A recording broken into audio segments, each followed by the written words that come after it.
Hi hello மக்களே. இன்னைக்கு today லஞ்சில் என்ன பார்த்தீங்கன்னா கத்திரிக்காய் காரக்குழம்பு வச்சிட்டேங்க.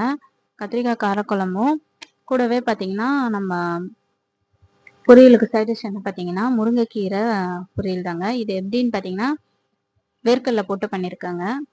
நம்ம மாடித்தோட்டத்திலே விளைஞ்ச முருங்கைக்கீரை. நான் அவ்வளோ வருமா நம்ம செடியில், அதனால சொல்லிட்டு நான் எப்பயும் பறித்து சூப் மட்டும் தான் வச்சுட்டு இருந்தேன், ஏன்னா கம்மியாக இருக்குன்ட்டு. ஆனால் என் ஹஸ்பண்ட் அன்னைக்கு போய் பறிச்சுன்னு வர சொன்னோம். பறிச்சுன்னு வந்தாருங்க, நிறைய வந்துச்சுங்க. அதாவது நாங்கள் 3 பேர் நல்லா சாப்பிட்டு 4 பேருக்கு அளவுக்கு வந்துச்சு. இளங்கீரையா இருந்துச்சு, ரொம்ப டேஸ்டாகவும் இருந்துச்சு. பாருங்க இவ்வளோ வந்திருக்கு. வேர்க்கடலை போட்டு தாங்க பரட்டி இருந்தேன். ஸோ நல்லா டேஸ்டாக இருந்துச்சுங்க. இளங்கீரைன்றதுனால இன்னும் ஃப்ரெஷ்ஷாகவும் நல்லாவும் இருந்துச்சு. அண்ணே நைட்டே முன்னாள் பறித்து அதை க்ளீன் பண்ணி வச்சாச்சுங்க.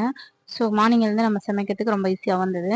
அது மட்டும் இல்லைங்க, இங்கே வந்து எங்கள் மாமியார் வீட்டில் இதை பார்த்தீங்கன்னா நான் தண்ணி ஊற்றி முருங்கைக்கீரையை க்ளீன் பண்ணிவிட்டு தண்ணி ஊற்றி லைட்டாக உப்பு போட்டு ஒரு 5 நிமிஷம் கூட கூடாது, 1/4 கிளாஸ் தண்ணி ஊற்றி வேக வச்சுருவோங்க.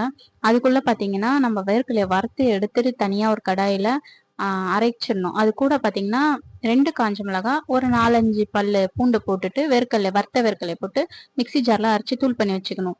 நம்ம இங்கே முருங்கைக்கீரை அதை பிறகு கொஞ்சோண்டு தண்ணி உப்பு போட்டு வேக வச்சுருந்தோம்.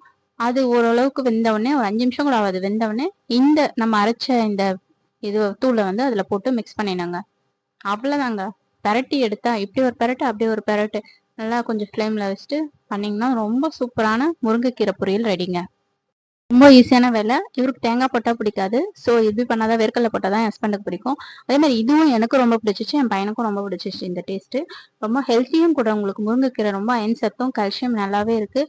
அயன் சத்து ரொம்பவே இருக்குது. கூடவே நம்ம வேர்க்கடலை போட்டுறோம், அதுவும் இன்னும் ஸ்ட்ரென்த்து நல்லா இருந்துச்சு. ஸோ சூப்பரான நம்மளுக்கு லஞ்ச் இன்னைக்கு முடிஞ்சிச்சுங்க. நம்ம டெரஸ் கார்டன்ல இது விளைஞ்ச கீரைன்றதுனால ரொம்ப ஹெல்த்தியும் கூட. நோ கெமிக்கல், எல்லாமே ஆர்கானிக் தான். இந்த வீடியோ பிடிச்சிருந்தா லைக் அண்ட் ஷேர் பண்ணுங்க. நன்றி மக்களே.